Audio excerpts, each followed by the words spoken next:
నల్గొండ పట్టణంలోని శ్రీ సంతోషమాత దేవాలయంలో శ్రావణ మాస ఉత్సవాలు ఘనంగా జరుగుతున్నాయి. ఈ నెల 5న ప్రారంభమైన ఉత్సవాలు సెప్టెంబర్ 3 వరకు జరగనున్నాయి.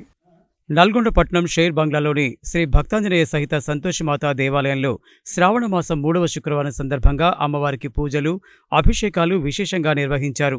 ఉదయం 4 గంటలకు సుప్రభాత సేవ, 5 గంటలకు అభిషేకం, అనంతరం దర్శనం, ఆరగింపు, అర్చనలు, వడిబియ్యం కార్యక్రమాలు విశేషంగా నిర్వహించారు.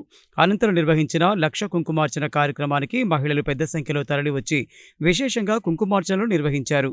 ఈ సందర్భంగా ఆలయ అర్చకులు కారంపూడి మోహనాచార్యులు మాట్లాడుతూ శ్రావణ మాసం చివరి శుక్రవారం సందర్భంగా ఈ నెల 30న ఆలయంలో అమ్మవారికి పూజలు, అభిషేకాలు విశేషంగా నిర్వహించున్నట్లు తెలిపారు.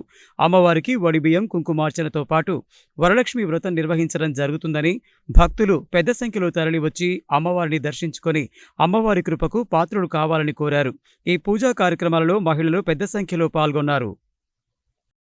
శ్రావణ మాసము 3వ శుక్రవారం సందర్భంగా ఈ రోజున అమ్మవారికి అభిషేక కార్యక్రమము, ఒడిబియ్యము, ఉద్యాపనతో పాటు ఈరోజు విశేషంగా లక్ష కుంకుమార్చన కార్యక్రమాన్ని నిర్వహించడం జరిగింది.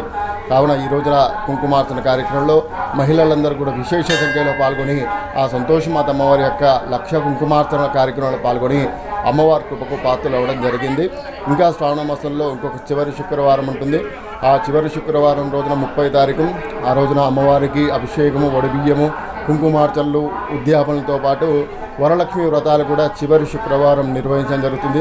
కాబట్టి భక్తులందరూ కూడా ఇట్టి విషయాన్ని గమనించి శ్రావణ మాసంలో అధిక సంఖ్యలో పాత బస్సులో వించేసినటువంటి శ్రీ సంతోషమాత దేవాలయాన్ని విచ్చేసి అమ్మవారిని దర్శించుకొని అమ్మవారి కృపకు పాత్రలు కావాల్సిందిగా భక్తులందరినీ కూడా కోరుతున్నాం.